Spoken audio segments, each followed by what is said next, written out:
What is up, YouTube family? It's your girl Rari from Vending, and I know it's been a long time since we created a video, but I'm here to bring you all some awesome content.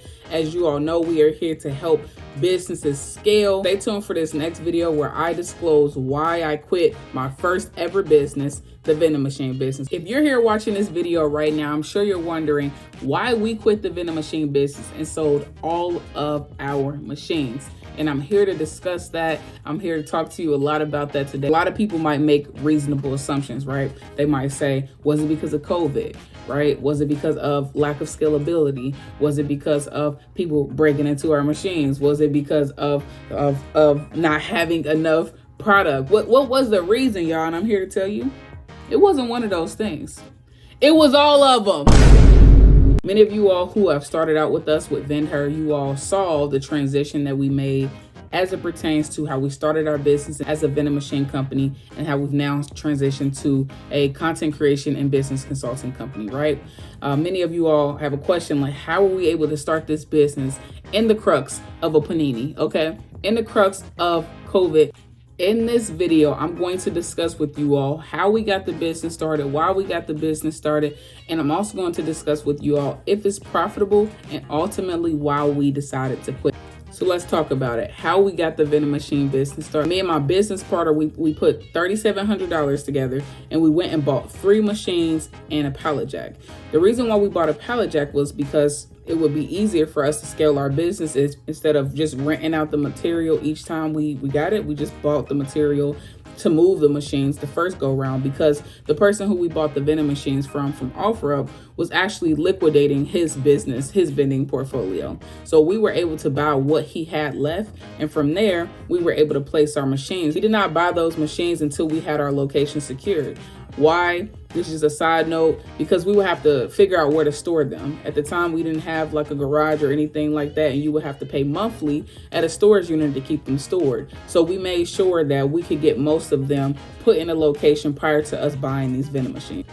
Now, that's pretty much how we got our foot in the vending business. That is what brought us our name. If you look at our name, Vending, emphasis on Vending, 2 women, 2 black women running this vending business, just a play on vendors, right? So vendor.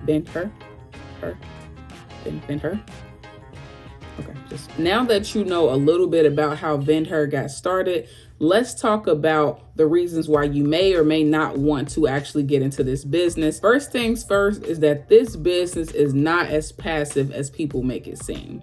This business is definitely not passive as you continue to scale. And in order to make money in the vending business, you need to scale, and you need to scale quickly. And what I mean by scale is being able to acquire multiple locations, acquire many machines in different locations, and acquire these in places where you actually produce income, where you're actually profitable. Having a bunch of different vending machines or a bunch of locations mean nothing if you are not profitable. The money you make depends on your location. Period, point blank. This is the most important thing to this business in order for you to make money. My second point with this is that finding locations is extremely difficult. We're not just talking about any old location. We're talking about a high foot traffic, highly profitable, right, and secured location. Trying to find those 3 things as an independent vending machine company compared to Coca-Cola, compared to Pepsi, compared to Aramark. Those companies have the infrastructure that we as new vending machine companies do not have. They have the employees, they have the products because they sell the products themselves, and obviously they already have the infrastructure to be able to scale and scale quickly. Depending on the size of the location, they'll want a more reputable company. Also, it benefits you though, because some companies don't want to work with those larger companies because they feel out of touch. They feel like they can't get in contact with people soon enough. They feel like they might not be able to be serviced soon enough. So having an independent company at that point does privilege them, which is a selling point when you are looking to secure a location. I found this to be one of the 2 hardest things with the vending machine business that we struggle with a lot, to find those profitable locations. To go buy $1,000, $1,500, or $2,000 machine just to get a location that brings you in $200 or $300 a month without considering overhead expenses does not make sense to me.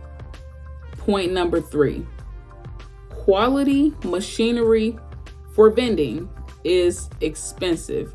And it also depends on the type of machinery that you get, because the vending machines are vast. It's not just snacks and drinks, but you have vending machines that sell niche products. You have vending machines that can microwave food. You have vending machines that can sell you ice cream, vending machines at the airport that can sell electronics. There are a lot of different vending machines and they all range in the price. But quality vending machines specifically for snacks and drinks are not inexpensive. People selling you that you can get a vending machine for $500, $1,000, $1,500, and the reality is those cheaper machines tend to have some type of issues. They tend to be a little bit more outdated, which leads me to one of my earlier points that the more work you have to put in with your vending machines, the more work you have to put in with your vending machines, right? The more time you have to spend at the vending machine, the more time you have to spend in this business, which makes it less passive, which means it makes you work more for less money, in my opinion.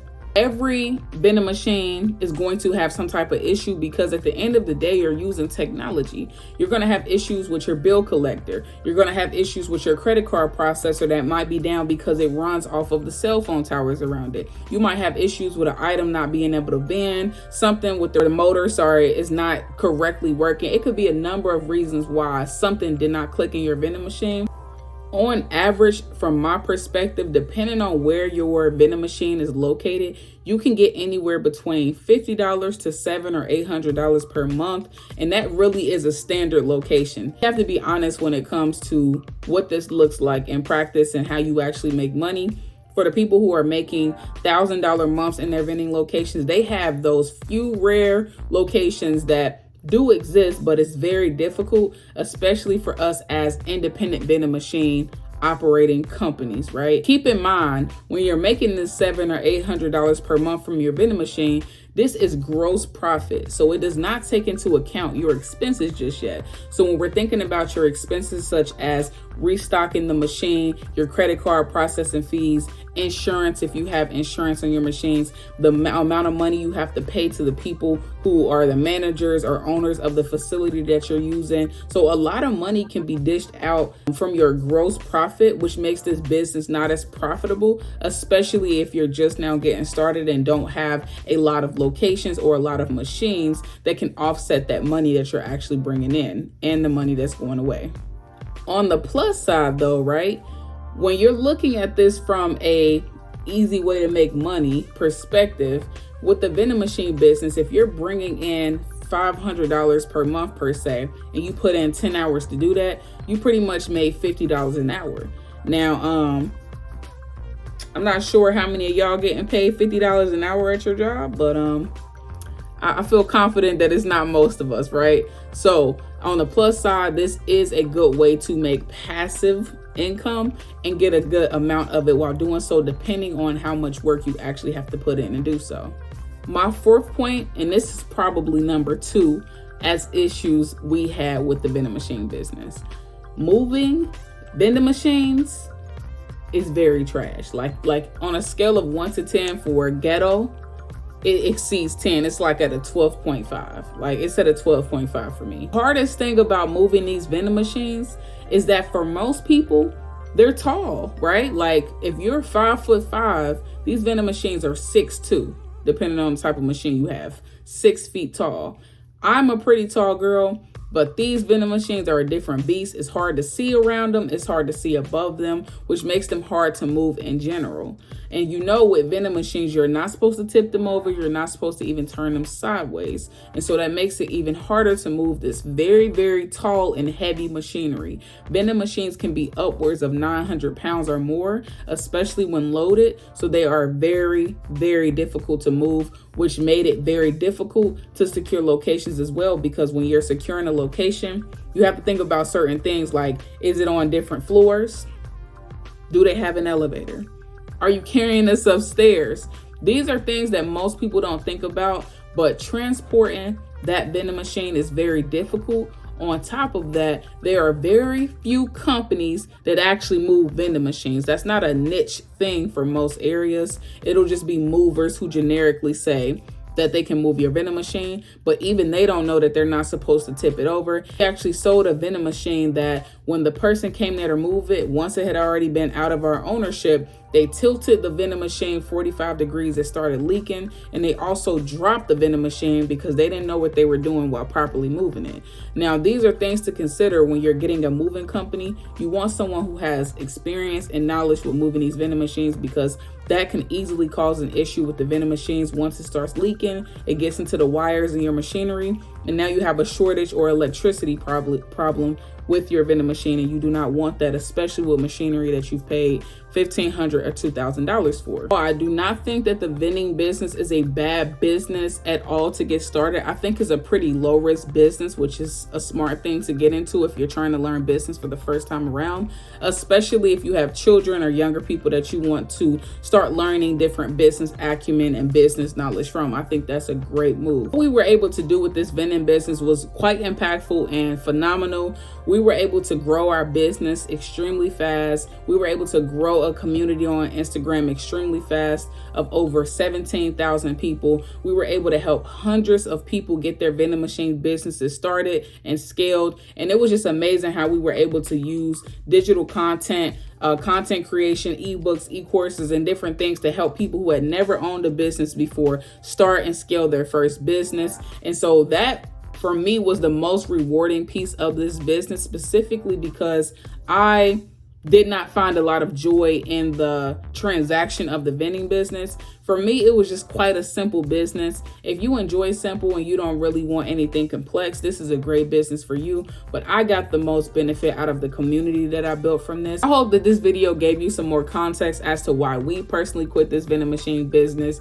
But please understand that I, again, highly encourage you to do your own research and learn if this business is a good business for you, because at the end of the day, you have to make the best decision for you, and totally understand that that's what I did for me. Just try everything that you're interested in, because the only thing that can happen, especially when it comes to business, is that you fail upward, right? When you fail upward, it means that you tried, but you're still progressing up that ladder. And that's going to help you much more tremendously than being scared and never trying anything at all. As you know, more content is going to be dropped on business as well as personal finance. So take 2 seconds out of your day. No excuses in 2022. Take 2 seconds out of your day to go click the subscribe button right below, and you'll get more of this content, and you'll get all of the videos that I drop as soon as they drop to help you start, fund, and scale your business, okay? This is Rari from Vending, and I'll see you on the next video. Peace, family.